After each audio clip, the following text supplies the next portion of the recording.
உங்கள் favourite TV ஷோக்களை இனி miss பண்ண தேவையில்லை. ZEE5 இல் முற்றிலும் இலவசமாக காணுங்கள். இங்கேயும் எப்பொழுதும். போச்சு சிஸ்டர், போச்சு, எல்லாம் போச்சு. பொறி உருண்டை கோத்து விடுது. இப்ப என்ன பண்ண போறோம் சிஸ்டர்? இந்த குருஜி ஏதாவது செஞ்சு சூர்யா மாரியோட குழந்தை இது இல்லைன்னு கண்டுபிடிக்கிறது முக்கியம் இல்ல. சூர்யாவோட கையில இருக்கிறது தான் மாரியோட குழந்தைங்கிறத கண்டுபிடிச்சிட்டா இத்தனை நாள் நம்ம பட்ட கஷ்டம் எல்லாம் வீணா போயிடும். ஆமா சிஸ்டர், நீங்க சொல்றது கரெக்ட் தான். சாமுண்டீஸ்வரிக்கு வச்ச செய்வின உங்க பக்கம் திரும்பின மாதிரி சூர்யா கையில இருக்கிற குழந்தை தான் மாறி குழந்தைன்னு கண்டுபிடிச்சிட்டா என்ன பண்றது சிஸ்டர்? குழந்தை இங்க இருந்தா தானே அந்த சிக்கல் வரும். குழந்தை தான் சூர்யா மாப்பிள்ள கையிலேயே இருக்குதே.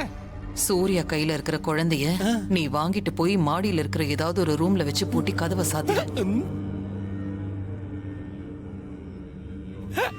நல்ல ஐடியா தான் இது. ஆனா சூர்யா கையில இருந்து குழந்தைய எப்படி சிஸ்டர் வாங்குறது? எல்லாத்தையும் உனக்கு நானே சொல்லி கொடுத்துட்டு இருக்க முடியுமா? போய் ஏதாவது சொல்லி மாடியில இருக்கிற ரூம்ல அந்த குழந்தைய கொண்டு போய் அடைச்சு வை. ஓ சரிங்க சிஸ்டர், போறேன். டேய் மாப்பு தள்ளு.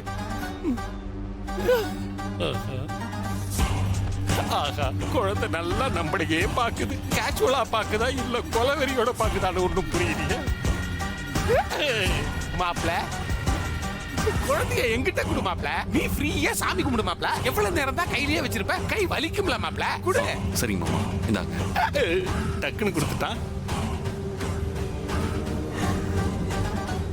நல்ல வேலை, கேள்வி கேட்காம குழந்தைய கொடுத்துட்டான். யாரும் நம்ம கவனிக்கல. அப்படியே எஸ்கேப் ஆயிரும்.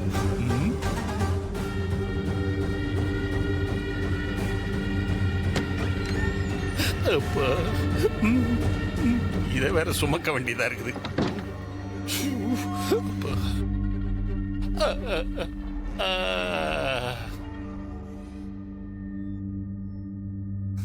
அப்பாடா, பெரிய டாஸ்க் ஓவர். யாரும் பாக்கிறதுக்குள்ள ஓடிடுவோம்.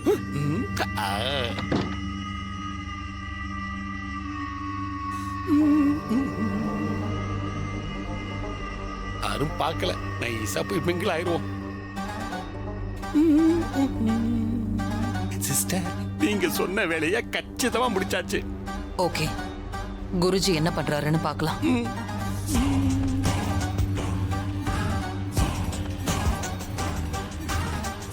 தேவி அம்மா, இங்க வந்திருக்கிற குழந்தை உன்னுடைய ஆத்மாதானா இல்லையான்னு நீ தான் சொல்லணும். இவன் வேற ஆரம்பிச்சிட்டான் பாருங்க. குருஜி, மாரி கையில இருக்கிற குழந்தை அவளோட குழந்தையா இல்லையாங்கிறத எதை வச்சு தெரிஞ்சுக்கிறது? எல்லாரும் நல்லா கேட்டுக்குங்க. நான் இப்ப இந்த அம்மாவை கும்பிட்டுட்டு கற்பூரத்தை ஏத்த போறேன். இந்த கற்பூர ஜோதி அப்படியே காத்துல மிதந்து போய் குழந்தையோட நெத்திக்கு மேல 1/2 அடி உயரத்துல நின்னு பிரகாசமா எரிஞ்சுதுன்னா இந்த குழந்தை இந்த அம்மாவுடைய ஆத்மான்னு அர்த்தம். அது மாரியோட குழந்தைன்னு தெரிஞ்சுக்கலாம்.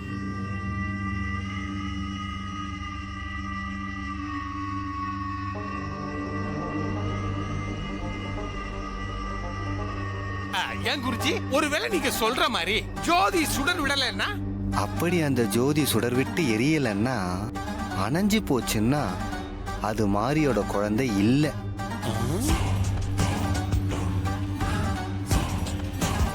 இந்த அம்மாவுடைய ஆத்மா இல்லைன்னு அர்த்தம்.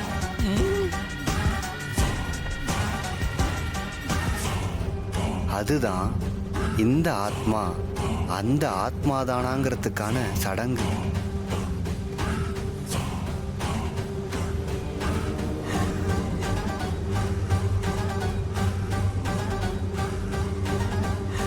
சம்பந்தப்பட்டவங்க இந்த ஆத்மாவை நல்லா கும்பிட்டுக்குங்க. நான் பூஜையை ஆரம்பிக்க கற்பூரத்தை ஏத்த போறேன்.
ஜீ5 ஆப்பை டவுன்லோட் செய்து அனைத்து எபிசோடுகளையும் இலவசமாக பாருங்க.